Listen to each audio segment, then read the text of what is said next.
All of us know someone who would benefit from mindfulness and meditation, but how do you share it with them without seeming pushy or annoying? Welcome to Mindfulness for Beginners.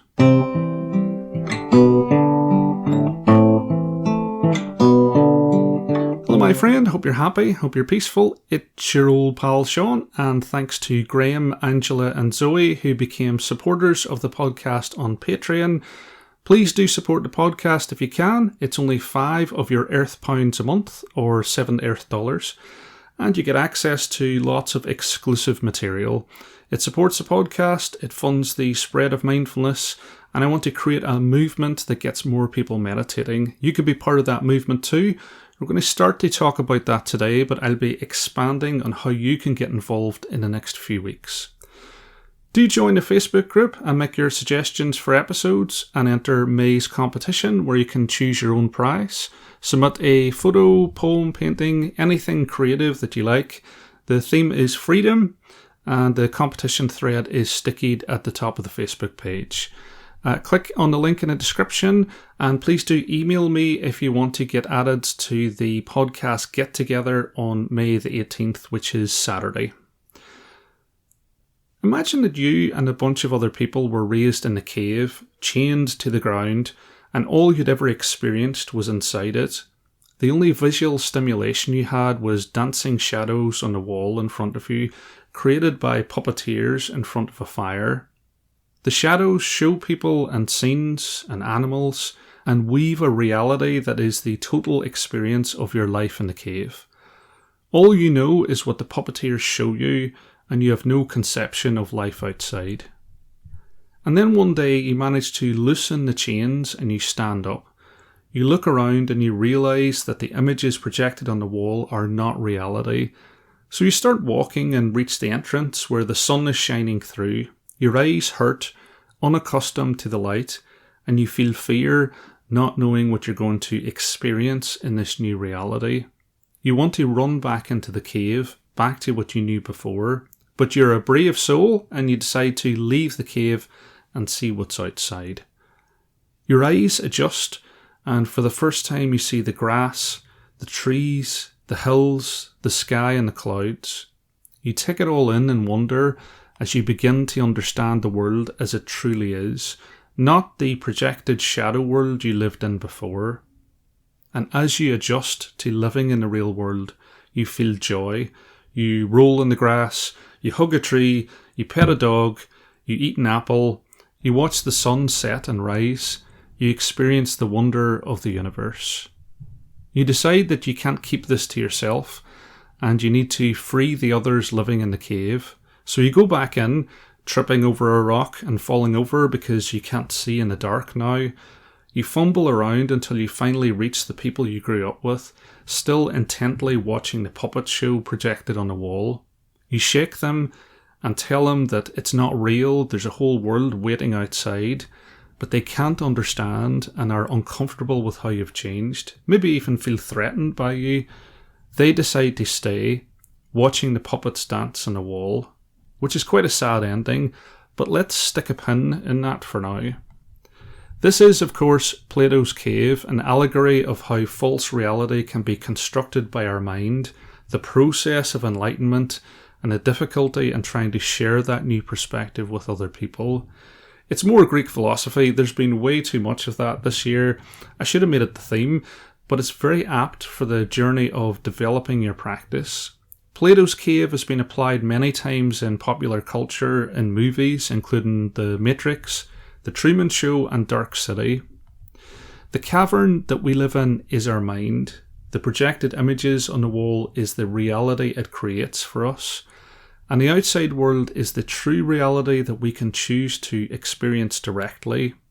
Plato's intent was a metaphor for a general escape from ignorance and understanding the world as it truly is, but this applies equally to our letting go of our attachments and aversions, our beliefs and our traumas, and choosing to experience reality directly, in particular the reality of interbeing, the idea that all things are connected, our mind and body, humans and animals, the earth and the universe, all influence each other and are a continuous tapestry that forms reality. So far, so good, but the challenge comes when your newfound awareness of reality starts to call into question some fundamental assumptions about how the world works, assumptions that were informed by our culture, our experiences, and other people. We can start to question how we spend our time, how we consume, what's important in life, how we look after each other, the economic system that we take for granted, the thoughts we have. Just like the person stumbling out of the cave, this might be a painful process. For example, many people beginning their practice struggle with suddenly being aware of their thoughts. They shut them out before with consumption and distractions, and are now experiencing the true reality of them, maybe for the first time. But of course, through the practice, you can learn to notice your thoughts, accept them, and learn from them. The same is true of making changes to your consumption, how you speak to others, all the different dimensions. It takes time to adjust to the new reality that mindful awareness puts you in. But you start to gain a lot of joy and insight from your practice. You start to let go of some of the suffering you've experienced your whole life. And then you want to share it with other people, so you run back into the cave, and it's darker than you remembered and doesn't quite make sense like it used to. But you start to share what you've been learning, and maybe some people are happy for you. Maybe some people aren't really interested. Others might even be hostile to your new way of being. But no one's moving. Everyone continues to watch the projections on the cave wall. So what can you do to convince people to try mindfulness? Well, I would suggest the key thing is to make it organic and natural, not to try and force it on people.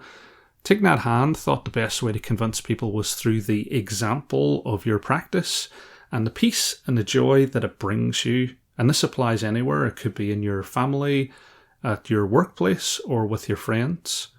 When people see how it gives you resilience in tough times, when they see how you can transform suffering into joy and experience happiness even in difficult times, they will want to know more. So the first and most important thing that you can do is keep working on your practice, because I guarantee that people will notice the changes in you. The second way is for mindfulness to inform the help and support that you offer people during difficult times. Having a compassionate ear makes a massive difference to how someone can feel, and when they ask you for your perspective on things, which people do with me sometimes, you have the framework already there to provide that person with advice if they want it. And in seeing the insight and transformational power that mindfulness has, people will want to try it.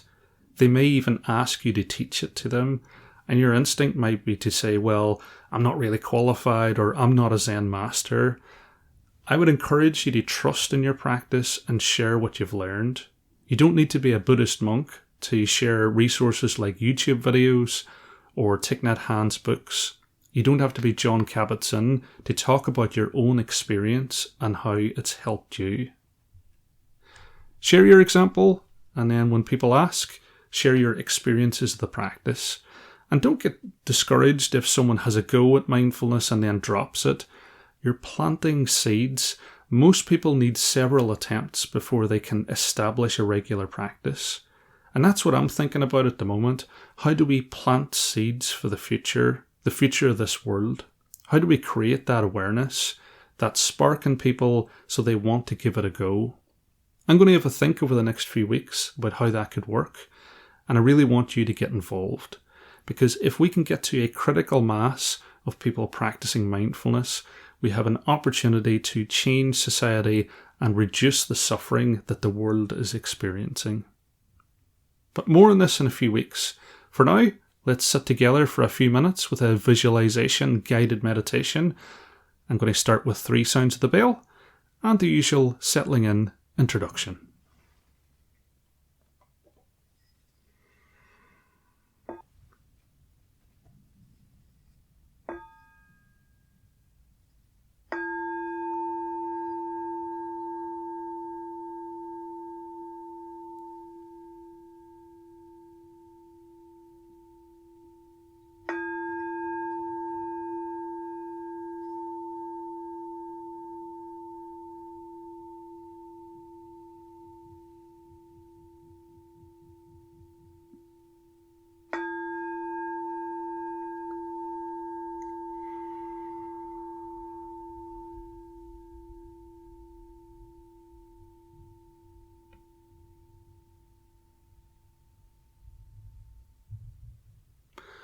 We're going to start, as we always do, by applying our beginner's mind to your posture. So I would invite you to imagine that you have a thread attached to the crown of your head, and it's gently pulling you upwards into an upright position, your spine like a stack of coins, your heart raised upwards and outwards, and your hands comfortably in your lap. Just allowing a gentle smile to emerge in your face as we take a moment to enjoy the stability of our posture.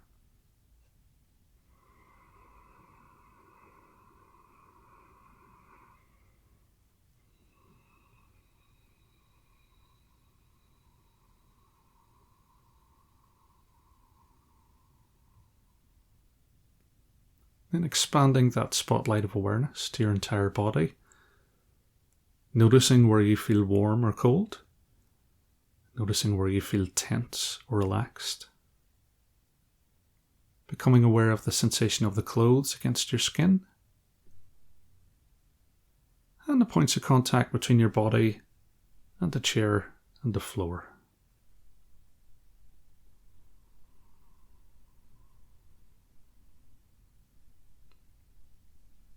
And shifting that spotlight of awareness to your thoughts and feelings. And as we go through the guided meditation, just noticing each thought as it arises. And that might be an anxious thought about tomorrow. It could be a happy thought about today. Or a sad thought about yesterday. Just sitting with each thought for a moment, allowing it to leave, and then gently and without judgment, bringing your attention back to your breath.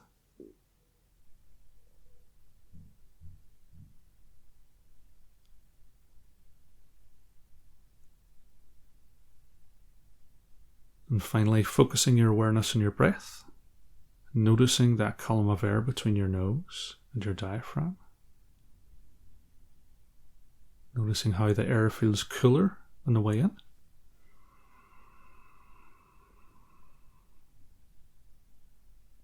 Warmer on the way out.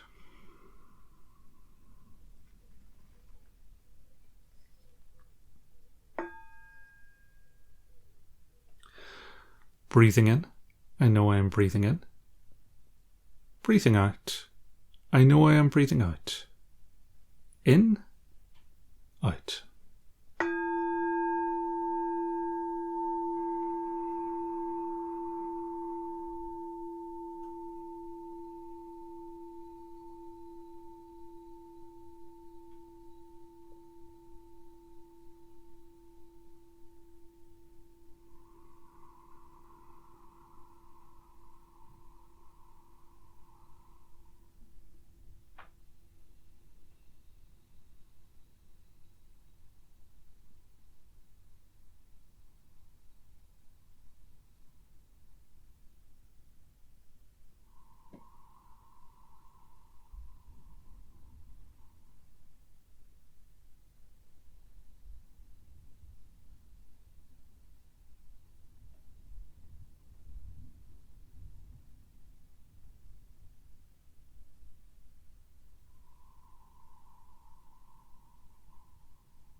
Breathing in, I see myself as a flower.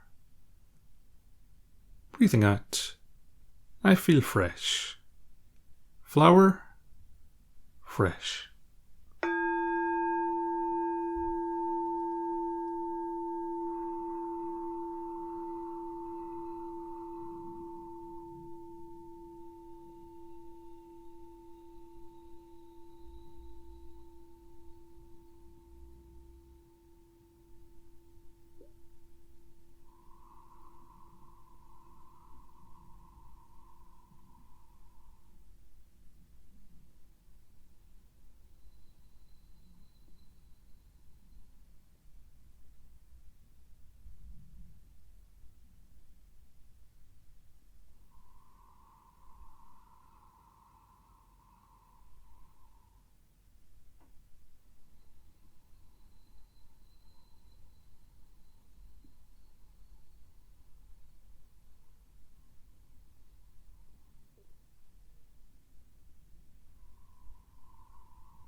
Breathing in, I see myself as a mountain. Breathing out, I feel solid. Mountain, solid.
Breathing in, I see myself as still water. Breathing out, I reflect the world as it truly is. Still water, reflecting.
Breathing in, I see myself as empty space.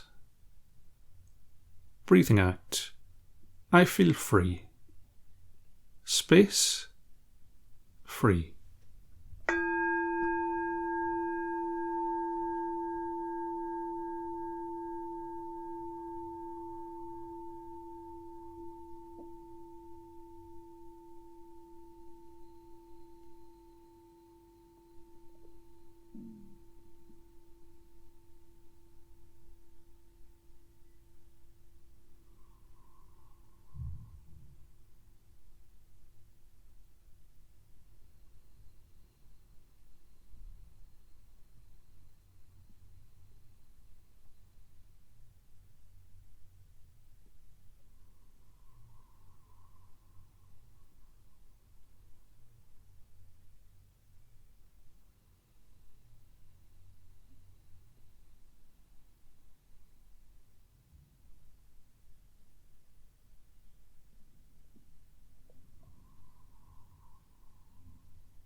And as we reach the end of the guided meditation, just taking a moment or two to notice any changes in your body, any areas of relaxation, any areas of discomfort or tension, and stretching those if you need to. Noticing any changes in your mind. And if you feel a sense of calm or peace, then I would invite you to carry that through the rest of your day. And finally, opening your eyes and returning your awareness to the room that you're in. And so for your mindfulness homework this week, I would invite you to reflect on your practice and how your perspective on the world and yourself has changed as a result. Really celebrate the progress that you've made. I'd like you to think about the example that your practice sets, so remembering interbeing and everything being connected, and bringing mindfulness into conversations when someone you know is suffering. Not to say that you should practice mindfulness or you need to meditate, just sharing what you've learned and how you view your mind, your thoughts, what you've learned through Thich Nhat Hanh or this podcast, other sources. And may you be happy, may you be peaceful, and may you see yourself through the eyes of understanding and compassion. Slán Bhuile, and I'll see you next time.